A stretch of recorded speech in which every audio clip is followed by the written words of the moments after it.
Did NASCAR make the right call throwing a caution? Let's talk about it.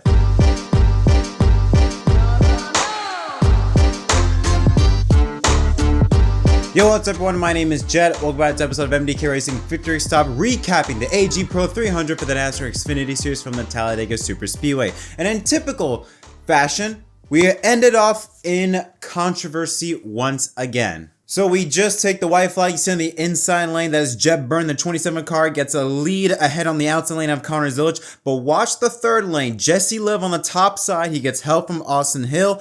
Connor Zilisch goes up top, a lot of pushing and shoving, and sometimes when bumpers don't align, chaos ensues. Love ducks low, Zilisch blocks, Zilisch spins, slams hard, huge hit to the inside wall, and NASCAR throws out the caution in a three-way battle. Reminds me of Cars or Atlanta last year, a three-way battle for the win with Austin Hill, Jesse Love, and Jeb Byrne. Now, it was clearly obvious that it was Jesse Love in third. The real question was, who was out ahead, the 21 of Hill or the 27 of Jeb Byrne? And after a little bit, NASCAR gave the footage, and it shows that Austin Hill was ahead at the moment of caution, meaning Austin Hill goes to victory lane for his 13th career Xfinity Series win, his third win, I believe, of 2025, and this is his 10th win at a drafting track at Daytona, Talladega, or Atlanta. Only 3 times has he won a race that is not a drafting track. Here's look at the unofficial results, and when I say unofficial, these are very unofficial. At the moment of recording this, it's still not been confirmed as of yet, but it says here that Austin Hill is a winner, and we know that Jeb Byrne is second and Jesse Love in third. Justin Allgaier in fourth. How about Matt DiBenedetto? Top 5 finish for him. Anthony Alfredo, Blaine Perkins, Harrison Byrne, Sheldon Creed, and Daniel Dye, the rookie, rounds out the top 10. Rookie Taylor Gray in 11th, Patrick Emmerling in 12th, Leyland Honeyman in 13th, Sam Mayer in 14th, Nick Sanchez, Ryan Ellis, Carson Quaffle, Dean Thompson, Brendan Poole, and Jesse Wuji, the top 20. Joey Gage 21st, Mason Maggio 22nd, Kyle C., Chris Wright, Christian Eckes, Jeremy Clemens, Connor Zilisch in 27th, we'll talk about him, Brandon Jones 29th, Josh Williams, Cesar Baccarella in 30th, Sammy Smith, Jeffrey Earnhardt, Eric Almirola, Catherine Legg, Grant Van Alst, Ryan Sieg, William Sawalich, and Parker Retzlaff rounds out the 38-car lineup. Now, just to gloss over some of the drivers, William Sawalich had engine issues, and Parker Retzlaff had brake issues like extremely early on in this race. A couple other drivers were involved in accidents. One was Sammy Smith and Jeb Byrne. They both made contact in turns 1 and 2. Ryan Sieg, trying to avoid the chaos, spins, clips the grass, tears up his race machine. And then another incident on the back straightaway where Eric Almirola just cleared himself. I mean, his spotter told him he was clear for like a split second. Almirola responded way too late, comes up right in front of Catherine Legg, taking her out, as well as Brandon Jones in the process. Tough break because Catherine Legg was running really strong, led some laps, keeping her nose clean. So yeah, Eric was the one that did cause that accident, him or his spotter or both of them. But it's unfortunate that it took out Catherine Legg. So now we got that out of the way. Let's talk about the elephant in the room now. Did NASCAR make the right decision throwing the caution? At first, I thought no, because it was only one car that spun and it happened behind them. No one else was involved. It wasn't like a big accident like what we saw at Atlanta in the Xfinity Series or in the duels. This was one car incident that happened in the back. So on one hand, as a split reaction, I thought NASCAR, nah, they should have kept the green. It was stupid of them for throwing the caution.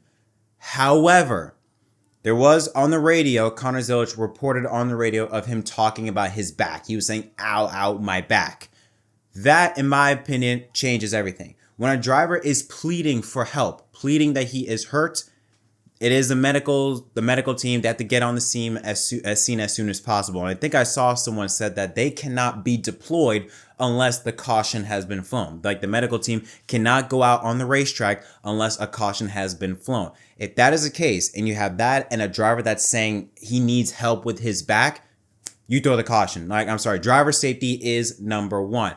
And if you do look at that crash, I mean, he took a tremendous impact. It took me right back to Eric McClure's crash. Not exactly, but took me right back to that in 2012 where he hit that inside wall just a ton. And it took me right back to that. So I'm so fortunate that Connor Zilisch was able to get out of his car under his own power. He was doing in the media scrum, giving interviews, and there was a lot of emotion in the pit lane after the race because you had Jesse Love, who is Connor Zilisch's best friend. He was very dejected, saying that I just wrecked my best friend. Then you also had Jeb Byrne getting an interview. extremely emotional. You saw him trying to hold back tears because he is driving for a small team, Jordan Anderson Racing. They don't have a lot of opportunities to go out and win races. And this is one of maybe two more chances. Well, maybe three, because they got Daytona, Talladega, and Atlanta coming up again. So this is one of the very few shots that they have at being anywhere near contention to win a race. And Jeb was pleading profusely to NASCAR Bill. They need to check. He kept saying they need to look at the video again. It's wrong. No, he only saw the one camera angle where it may have looked like it, but there was one camera angle that clearly shows that it's Austin Hill that won the race. There's no disputing that. So I'm okay. In this situation, I'm okay with NASCAR throwing a caution. I know there are going to be some people that disagree, that feel like no, they should have let the race go on till it's green. And I know they're probably going to bring up examples of inconsistency once again, but from what I've heard, if Connor Zilisch was him talking about his back he needs help, and if it is true that the medical team cannot be deployed unless a yellow has been flown, unless a caution is on the racetrack, sorry, I'm on NASCAR side on this one. Like, you have to throw the caution. Driver safety is number one. That should be more important than anything else. I don't care if we're gonna get a 3-wide finish. If a driver is saying he needs help, that should be your number one priority. Now, as for RCR, I mean, they once again demolished. I mean, Jesse Love led wire to wire, won stage 1, led 50 laps. Austin Hill won stage 2, led 19 laps, including the win here today. I need to know what type of satanic ritual that Austin Hill is doing that somehow, some way, he's able to just win all these races. Because I swear, like 10 laps before that, he was nowhere near the front, him and Love. And then all of a sudden, they're up on the high lane. And of course, Austin Hill wins this race. Like, I swear, like, it's kind of like the Kansas City Chiefs. Like, I think they do some type of ritual in order for them to win all of those games. That's what Austin Hill has been doing. Like, because I can't explain, like, dude, like, how many times? That's 10 wins now on drafting tracks. Keep in mind, this is his first Talladega win. I think this is his first Talladega win, which, like, yeah. I don't.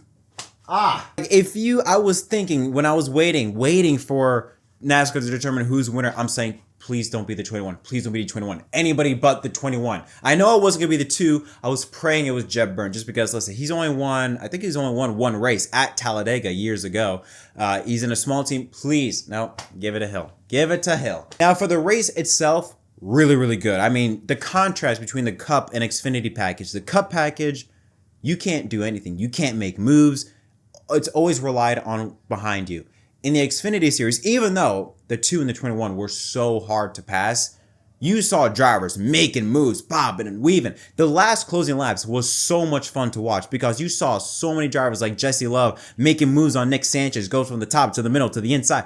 I mean, it really felt like the drivers could make the moves. Like, they had the race in their control. They could do what they want to do with their car. A huge contrast from the Cup Series, where they can't really do anything with their car.